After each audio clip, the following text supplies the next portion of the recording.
जी हाँ, तो दोस्तों कैसे हैं? उम्मीद करते हैं अच्छे होंगे। आज की वीडियो में हम आपका स्वागत करते हैं हम अपने YouTube चैनल पर।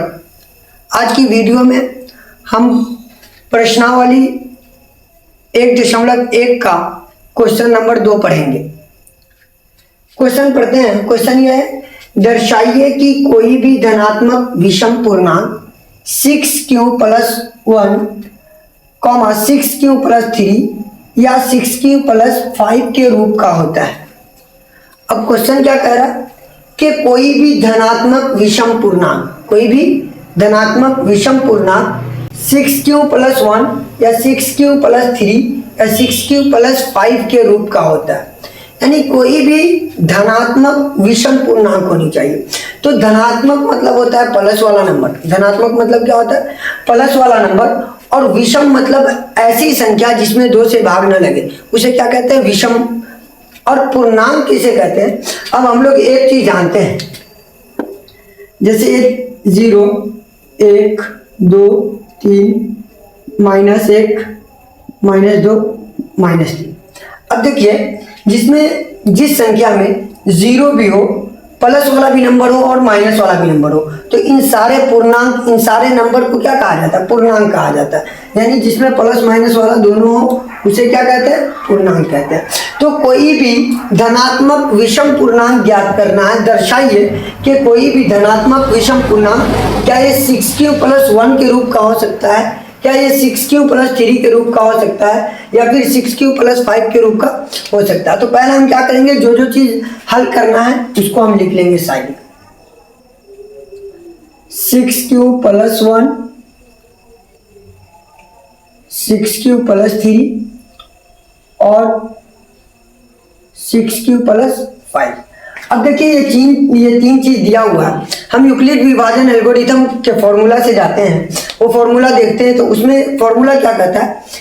a बराबर क्या होता है फॉर्मूला? a बराबर bq + r। a बराबर bq + r। अब इस क्वेश्चन में, इसमें जो सोल्व करने को बोला है, उसमें b तो दिया हुआ है 6 और r भी दिया हुआ 1। हमको a नहीं है, a नहीं दिया हुआ, तो हमको क्या करना पड़ेगा? इस क्वेश्चन में a मानना पड़ेगा। क्या करना पड़ेगा? मानना पड़ेगा। तो यहां पे हम लिखेंगे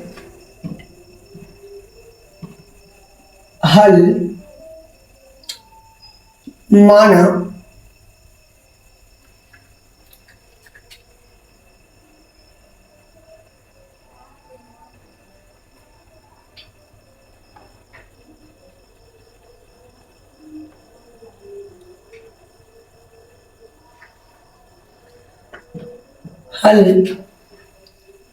माना धनात्मक विषम पूर्णांक बराबर, माना धनात्मक विषम पूर्णांक बराबर a। धनात्मक विषम पूर्णांक हम क्या मान लिए? a। और यहाँ पे b इसमें दिया हुआ है। b क्या दिया हुआ? देखिए, b बराबर, यानी ये तो हमारा भाज्य हो गया, और भाजक यानी b दिया हुआ है। b बराबर इसमें दिया हुआ है 6। और इसी तरीके से शेषफल क्या दिया हुआ? शेषफल बराबर, यानी r बराबर। अब यहाँ पे r क्या हो सकता है, बात समझिएगा। तो कभी भी कोई भी जब भाग देते हैं ना, तो r हमेशा b से छोटा होता है। यानी शेषफल जो आता है वो हमेशा भाजक से छोटा होता है, कभी भी भाजक से बड़ा नहीं हो सकता। अब यहाँ पे भाजक जो है ना 6 है। भाजक कितना है? 6 है। तो शेषफल जो अब इसका आएगा ना, ये वाले क्वेश्चन का, अब भाजक क्या हो गया? 6। तो इसका जो शेषफल आएगा हमेशा वो 6 से छोटा आएगा, 6 से बड़ा नहीं आ सकता। तो अब यहाँ पे शेषफल क्या क्या हो सकता है?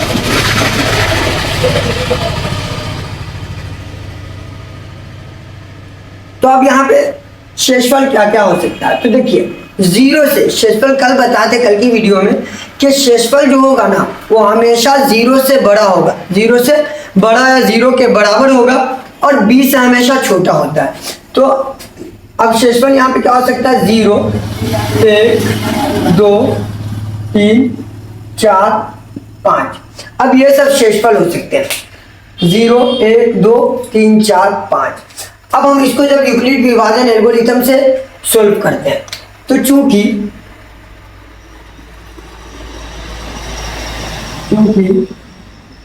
यूक्लिड विभाजन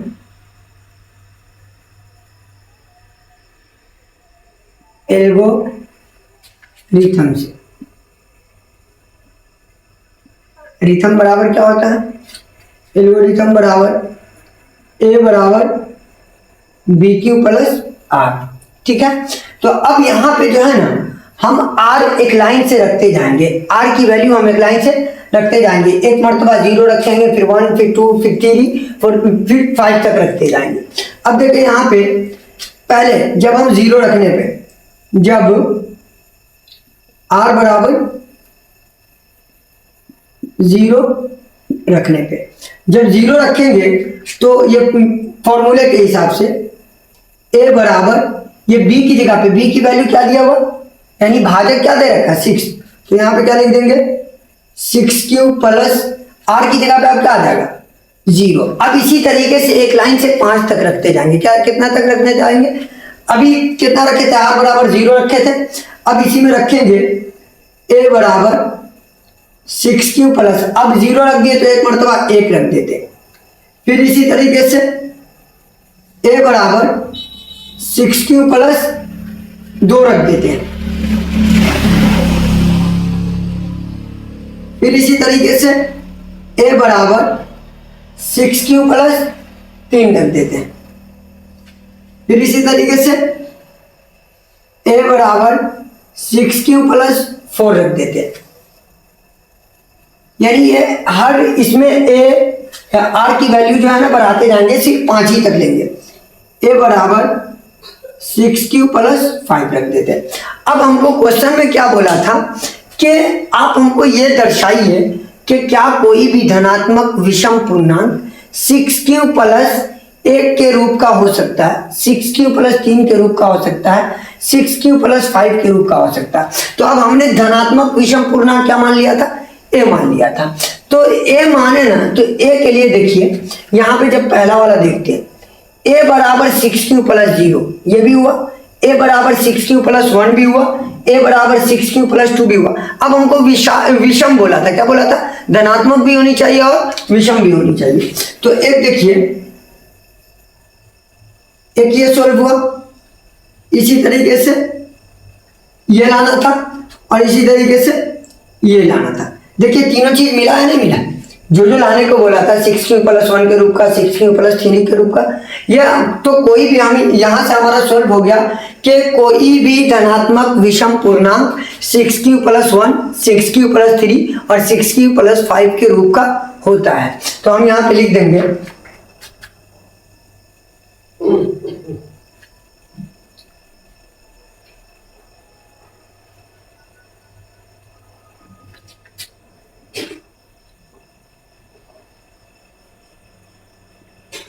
अतः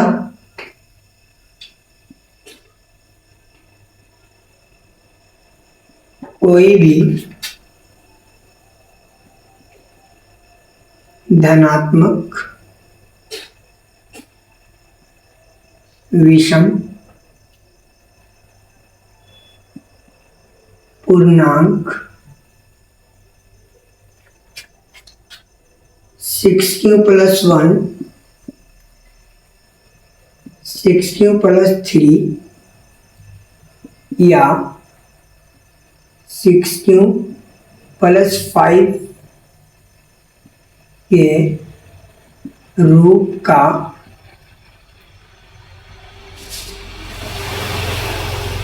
होता है। अब हम क्वेश्चन नंबर 3 देखते हैं। देखिए प्रश्न नंबर 3 क्या कहता है, किसी परेड में 616 सदस्यों वाली एक सेना यानी आर्मी की टुकड़ी को 32 सदस्यों वाले एक आर्मी बैंड के पीछे मार्च करना है। दोनों समूहों को समान संख्या वाले स्तंभ में मार्च करना है, उन स्तंभ की अधिकतम संख्या क्या होगी जिसमें वे मार्च कर सकते हैं। देखिए यहाँ पे क्या पूछ रहा है, अधिकतम संख्या। तो जहां अधिकतम संख्या पूछ दिया ना, आप समझ जाइए कि क्या पूछ रहा, वो इस क्वेश्चन में HCF मांग रहा है, यानी हाईएस्ट कॉमन फैक्टर बताने को बोल रहा है। तो अधिकतम बोल दे तो HCF निकालना है, और न्यूनतम बोल दे तो LCM निकालना है। तो अब इसमें क्या बोला, अधिकतम संख्या क्या होगी, तो अधिकतम संख्या के लिए हमको क्या निकालना है, HCF निकालना। तो HCF निकालने के लिए हम लोग यूक्लिड विभाजन एल्गोरिथम से सीख करके आ रहे हैं। बस पहला क्वेश्चन था, अगर 2 नंबर दिया हो तो उससे हम यूक्लिड विभाजन एल्गोरिथम का यूज करके हम आराम से निकाल सकते हैं HCF। तो यहाँ पे पहले लिखेंगे हल, यहाँ पे क्या लिखेंगे, हल। ए बराबर, जो बड़ी वाली संख्या होती है वो A होती है, और जो छोटी संख्या होती है वो B होती है। तो A बराबर 616 है और B बराबर 32 है। अब चूंकि हमको यूक्लिड विभाजन एल्गोरिथम से निकालना, आप चाहो तो भाग विधि से भी निकाल सकते हो, लेकिन हम किससे हल करते हैं, यूक्लिड विभाजन एल्गोरिथम से। तो चूंकि यूक्लिड विभाजन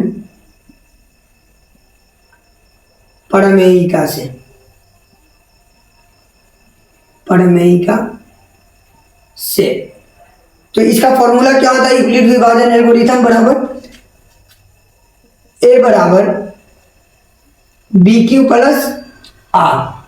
अब यहां पे इस क्वेश्चन में A क्या दे रखा है, 616। इस क्वेश्चन में A क्या दे रखा है, 616। तो A की जगह पे क्या लिख देंगे, 616। B क्या है, 32 गुने, ये BQ अगर एक साथ लिखा हुआ तो इसका मतलब उस बीच में क्या छुपा हुआ, गुना छुपा हुआ, गुने Q प्लस R। अब जैसे इस क्वेश्चन को देखते हैं तो हमको Q और R पता नहीं है, तो Q और R हमको क्या करना पड़ेगा, सोल्व करना पड़ेगा, निकालना पड़ेगा। तो ये निकलेगा कैसे, ये A और B से। तो हम क्या करते हैं, भाग दे देते हैं। तो 32 एकम 32, अगर से 32 दूनी 64 हो जाता, और यहाँ पे 61 है, तो इसका मतलब 32 एकम 32। 11 में से 2 गया, कितना बचा, 9। यहाँ पे से 5 में से 3 गया, 2। अब यहाँ पे 6, 296। अब 32 को कितना से गुना करेंगे कि 296 या इससे कम आ जाएगा। तो हम क्या कर देते हैं, 32 को पहले ट्राई कर लेते हैं, पहले 8 से, क्योंकि 96 आता, 6 8 दूनी 16, तो 6 पहले 8 से ट्राई करके देख लेते हैं। 8 दूनी 16, 16 के 6 80, 1 8 3 24, 24 है 25, 256 आ रहा। इसका मतलब और एक मरतबा लग सकता है, तो हम कितना से लगा देंगे, 9 से। कितना से, 9 से। 9 दूनी 18, 9 तिया 27, 27 से 28, 288 आया। तो यहाँ पे क्या लिख देंगे, 288। 16 में से 8 गया, 8 बचा, ये 31। अब यहाँ पे ये क्या हो गया, ये हो गया R, और ये जो 1 हुआ ये क्या हो गया, सॉरी यहाँ पे 9 भी तो लिखा जाएगा, ये वाला 9। अब ये 19 कितना हो गया, Q हो गया। तो Q की जगह पे, अब यहाँ पे जब ये क्वेश्चन बना रहे थे तो ये Q की जगह पे क्या आ जाएगा, 19, और प्लस ये जो R है, R की जगह पे शेषफल, यहाँ पे क्या आया, शेषफल 8। तो शेषफल कितना बच गया, 8। अब यही काम, सेम प्रोसेस कब तक चलता रहेगा, जब तक ये शेषफल 0 ना आ जाए। सेम काम यही करते रहेंगे। लेकिन अब ये क्या होगा कि ये जो 8 है ना, अब B बन जाएगा, और जो पहले B था वो अब A हो जाएगा। यानी A की जगह पे क्या लिखा जाएगा, 32। A की जगह पे क्या लिखा जाएगा, 32, और B की जगह पे 8। हमको क्या चाहिए, Q चाहिए। तो Q निकालने के लिए क्या करते हैं, यही B से A में भाग दे, तो 32 में 8 से भाग दे दो, 8 चौके 32, कट गया। तो अब यहाँ पे ये क्यों हो गया, और ये जो 0 बचा है ये क्या हो गया, 8।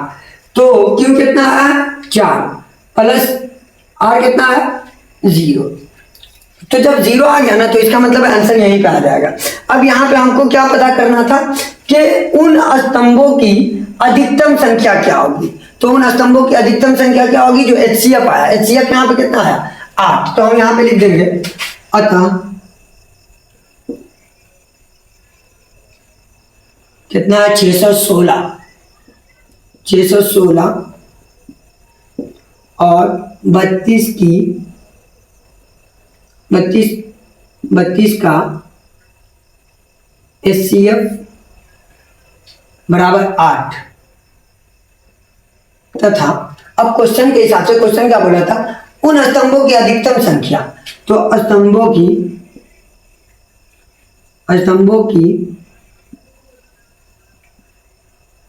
अधिकतम